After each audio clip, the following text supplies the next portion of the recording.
Hello, good afternoon, everyone. My name is Ecosystem, and my topic is all about sustainable development. So, under sustainable development, I'll be discussing the following. What is sustainable development? Are there limits for growth and development? Sustainable development for Philippine education. But first, let's take a look at these pictures. Are you familiar with this beautiful place? If you guess Maldives, then your answer is correct. The Maldives lie like a string of pearl across the waters of the Indian Ocean, about 700 kilometers southwest of Sri Lanka. The Maldives is regarded as being a medium developed country, nearly highly developed, nor poorly developed.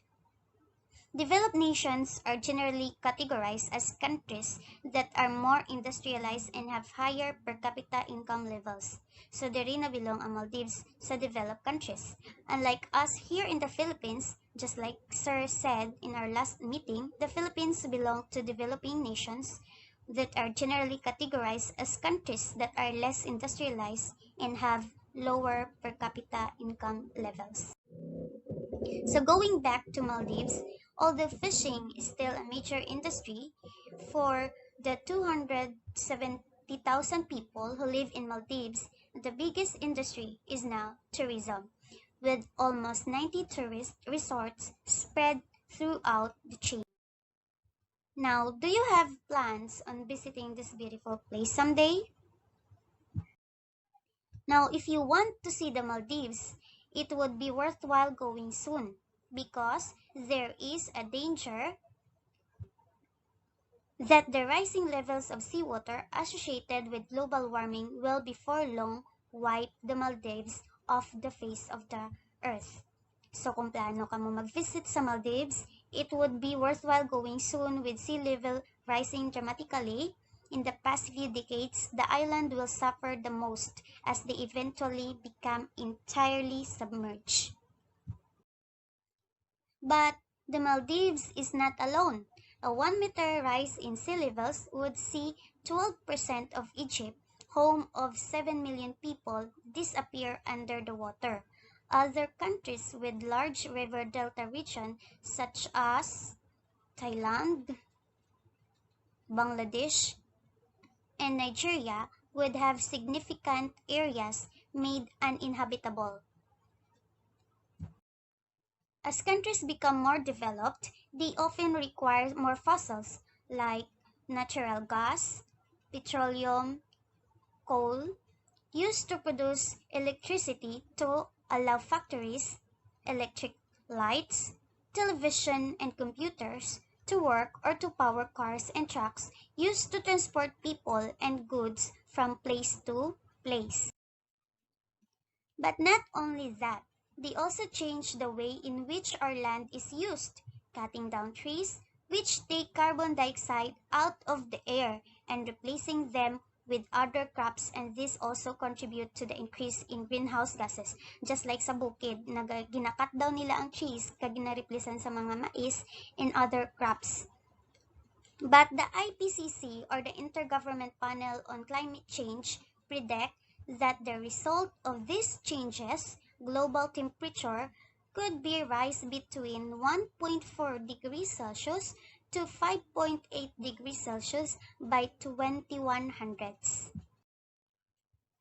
Over and above the impacts of this on sensitive low-lying regions and other people who lives in them, just like sa Maldives, sa Egypt, Thailand, Bangladesh, and Nigeria, they expect that such changes would give rise to a range of impacts, including increased risk to human health and life due to the spread of vector-borne and waterborne disease such as malaria, dengue, and cholera.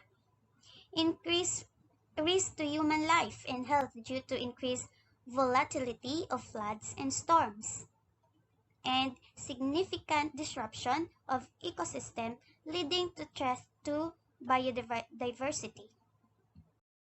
Now, one of the primary causes of these threats are the process of development in Western countries. Now, if we are to have a model of development that will positively impact upon the lives of the poorest, we cannot do it without taking environmental sustainability seriously. The impact of climate change will fall disproportionately upon developing countries and the poor persons within all countries, and thereby exacerbate inequities in health, status, and access to adequate food, health, water, and other resources. Thus, there is no development unless there is sustainable development. Then, what would happen if there is no sustainable development?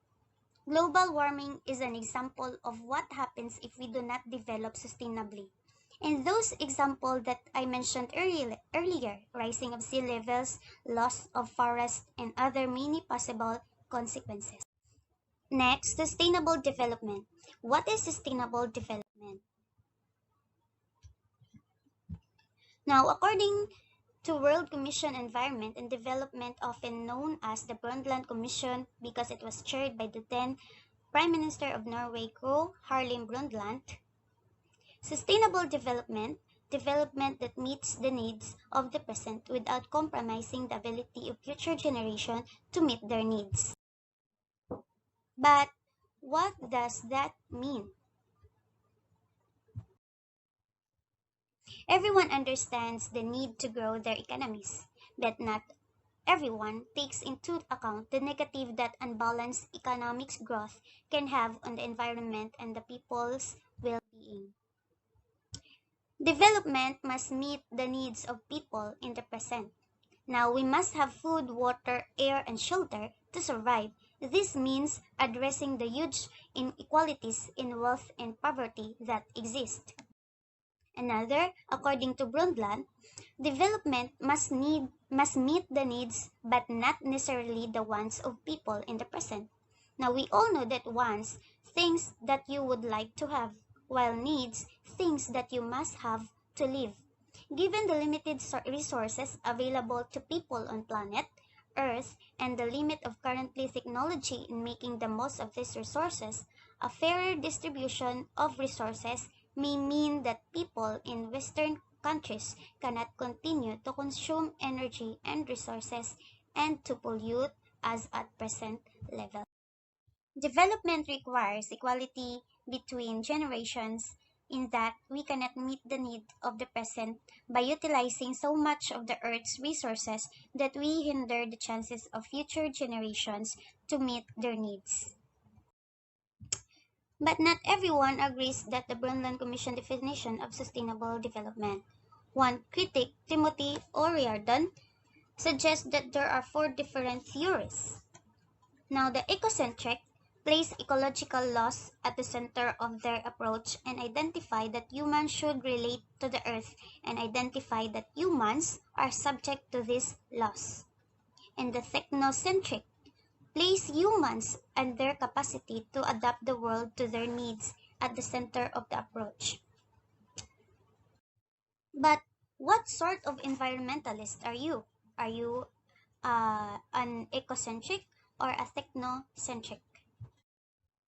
Let's look first in ecocentric. Here in the left column, we have basic tenets, host view, support, and likely to say. And in this row, under ecocentric, we have Geyanism and communalism. So let us first discuss Geyanism. Geyanism is an earth-centered philosophical, holistic, and spiritual belief that shares expression with earth religions and paganism while not identifying exclusively with any specific one. So, the basic tenets of Geyanism.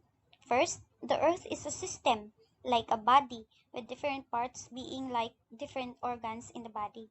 Next, the body of the earth is called Gaia, and we are all part of her. So Gaia is a Greek goddess of the earth, and that what the Gaianism believe, that the earth is also part of her. And last, Gaia and her parts, the animals and plants, rocks and soil, have rights that need to be protected in any development. Now, whose view?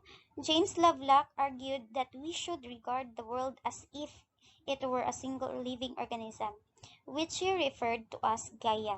This position is often held by radical Greens. Support?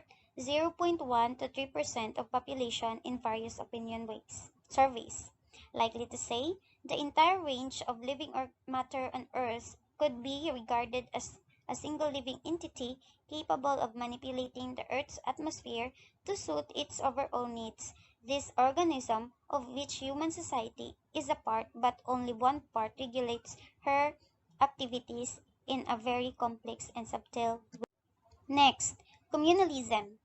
Global communalism, international organizations like the WTO and World Bank, and big-scale business are destroying the earth.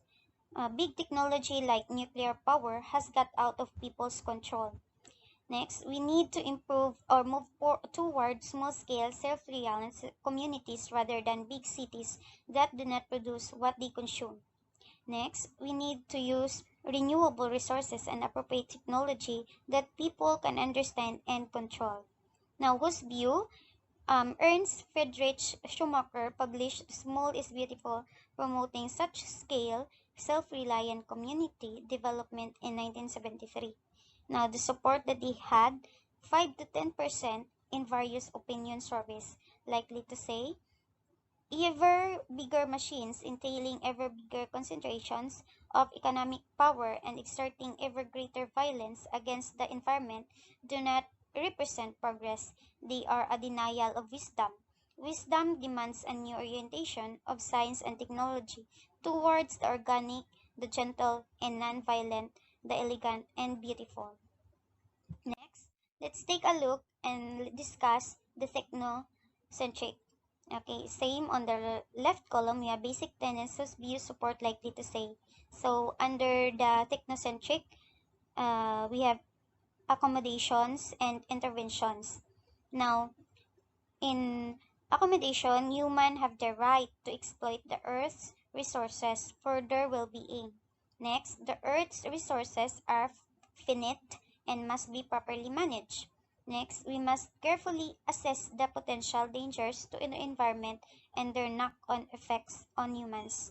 Last, we must manage human development to accommodate ourselves to environment limits. So the accommodation basic tenets was the earth resources are finite. Of course, earth has limit.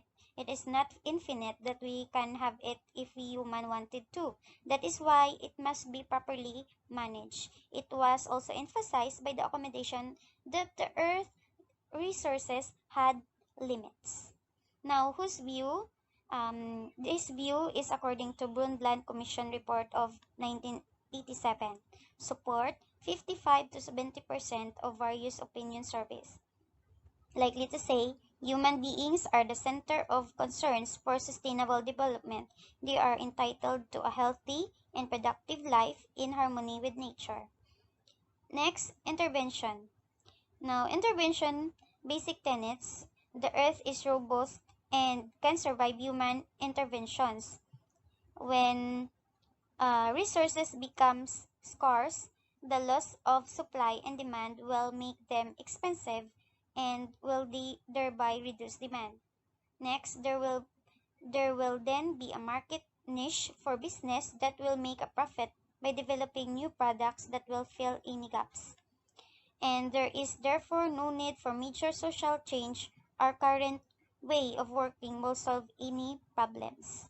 Now, whose view? This view is often associated with business leaders, right-wing politicians, and with some scientists and engineers. Now, support 10 to 35% in various opinion surveys. Likely to say, it is time for the technical community to abandon its attempts to accommodate irreconcilable opponents and instead aim to re-establish the idea of scientific authority, plead guilty with heads held high to the change of having been trained to solve problems without imposing colossal social change. Next, are there limits to growth?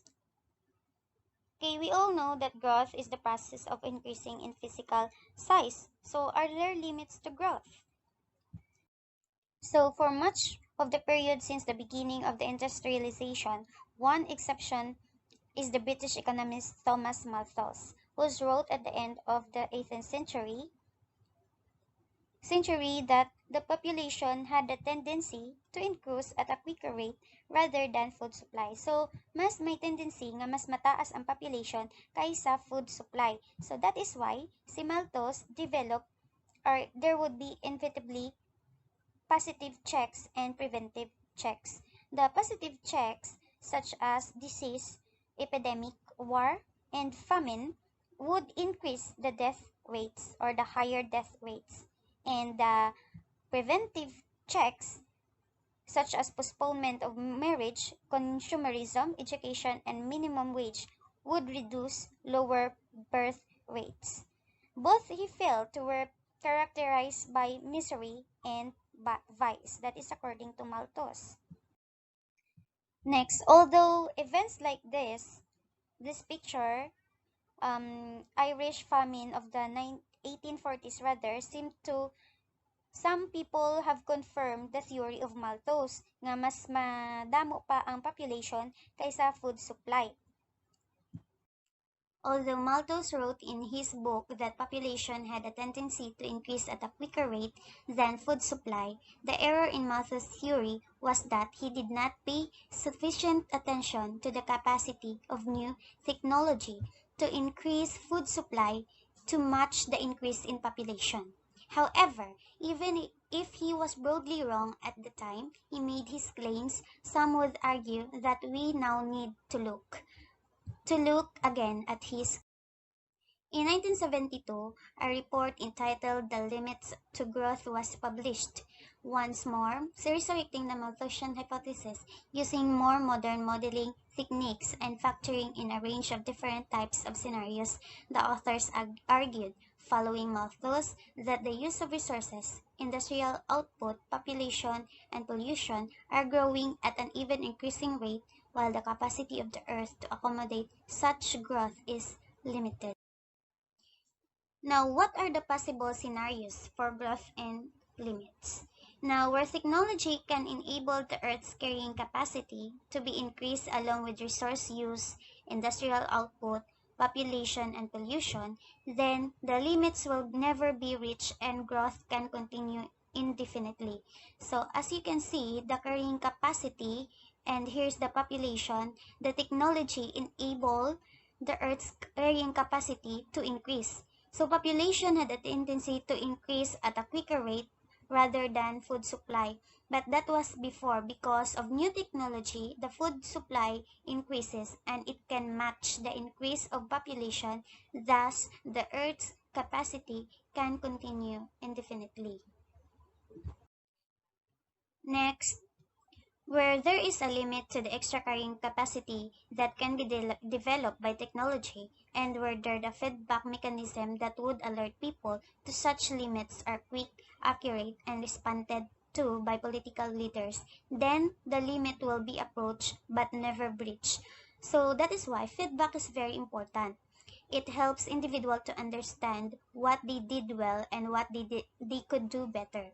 That is why the political leaders responded and intervened to alert people of its limit. Once they know what is good and what isn't, they are able to adapt their behavior and work to improve it. If it can be responded quickly, then the better, to produce a better solution to solve the problem. Next, where the feedback mechanism is delayed, inaccurate, or ignored, and where the Earth can quickly recover from damage, then there will be a period of successive waves, growth, and collapse, with economic activity eventually settling near the limits of. Next, where the feedback mechanism is delayed, inaccurate, or ignored, and where the Earth cannot recover quickly from the damage, then there will be a significant collapse in people's well-being after growth is breached. Now, the different scenarios put forward by the author of Limits to Growth give rise to a number of questions. Can technology increase the Earth's carrying capacity along with resource use? Or will we get adequate and clear signals that we are approaching or have passed a limit to growth? Will politicians who often have a to be re-elected in the short term pay attention to such a signal if they come? Or are we approaching the limits to growth, or have we already passed them? Next is the education for sustainable development. Now, what is education for sustainable development? Next, sustainable development is generally thought to have three components: the environment, under the environment, the biodiversity, air, land, plants, and animals. Next is the society, education, health, security, and peace and equal opportunities. And last, the economy, the income and money, employment, trade, business. The well-being of these three areas is intertwined, not separate. In the middle of it is sustainable development. Now, the relationship between education and sustainable development is complex. Now, when education levels are low, economies are often limited to resource extraction and agriculture. But a higher educational level is necessary to create jobs and industries that are greener and more sustainable. Now, education is key to nations' ability to develop and achieve sustainable targets. Now, research has shown that education can improve agricultural productivity, enhance the status of women, reduce population rates, and enhance environmental protection, and generally raise the standard of living. That is why education is very important to achieve sustainability. Now, what can schools do in order to save the planet? Now, implementing the concept of sustainability in school curricula. Example, integrate na siya in subjects, also involving teachers, the learners, ang mga parents and communities associating formal and informal education. The community in and out of the school meets in order to discuss the theme and to build eco-political project in schools attaching education and sustainability. Now, education is a fundamental for achieving sustainability and for creating a more sustainable future. Now, all teachers also can contribute to education for sustainability. Example, ang mathematics teacher can work with data that refer to pollution of environment, the poverty growth, and the linguistic teachers can analyze the role played by means of communication and propaganda in consumption habits. Kag ang mga history and social sciences, teachers can discuss ethic issues and gender inequality. Now, what can you say about this picture? Do you think it is conducive for learning? Makakonsentrate ayhan ang mga bata? How about the teachers? Makakonsentrate man ayhan sila leksyon kung amo ni kadamo, kag amo ni ka-crowded? So, therefore, we need to reorient existing educational program in the sense of promoting knowledge, competencies and abilities, principles, values, and attitude related to sustainability. Now, in terms of level of teaching, we have to adapt different strategies. Now, for example, sa primary school, ang aton nga mga bata need to know the plants and animals and their needs and their habitat, how to reduce, and also how to reduce, reuse, and recycle materials that have been used, how to keep ecosystem attached to forest and water. So, as early as possible, we need to teach the children to take good care of our nature and quietness. Now, ESD in the Philippines. Now, the Philippines, in partnership with the other Southeast Asian countries, developed the following projects to promote ESD in the Philippines. Now, the first project is Earn While You Earn. This service is a sheltered workshop model program that aimed in implementation a work and livelihood education curriculum where children earn as they learn the skill in work education. It is initially implemented in work centers organized for children with special needs to make them economically self-reliant, to make them worthy members of their society. Next I think you are familiar with this, the GAS-TSTP, or the Government Assistant to Student and Teachers in Private Education Program.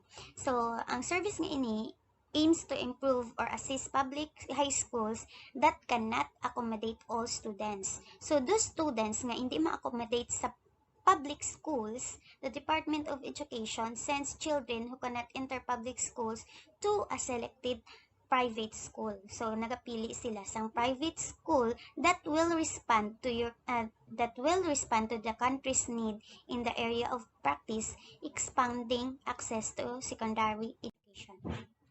Next is the project is or the effective and affordable secondary education. Now, this service is initially intended for student at risk of dropping out or the SARDO. Sa elementary naman niya, PARDO or pupils at risk of dropping out. This can also be addressed to migrant workers, child laborers, and victims of violence or peace and order reasons. Now, next, the training program on competency standard development. Now, this service is aimed in providing vocational teachers and curriculum developers to enhance their knowledge and skills in developing nationally accepted competency standard, which can be the basis of designing industry relevant to training programs. This will respond to your country's needs in certifying workers, especially those who gain competencies in the workplace without the benefit of the formal education. The best example kay ang TESDA.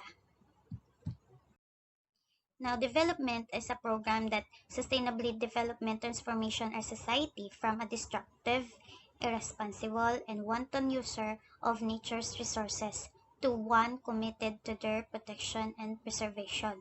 Now, how to achieve sustainable development? So many of the challenges facing humankind, such as climate change, water scarcity, inequality, hunger, famine, war, can only be resolved at a global level and by promoting sustainable development, a commitment to a social growth, development, a commitment to social progress, environmental balance, and economic growth. Now, the only thing that is changeable in this world is change itself. We will never know what can be changed unless we become an agent of change. According to Kofi Annan, our biggest challenge in this new century is to take an idea that seems abstract, sustainable development, and turn it into a reality for all the world.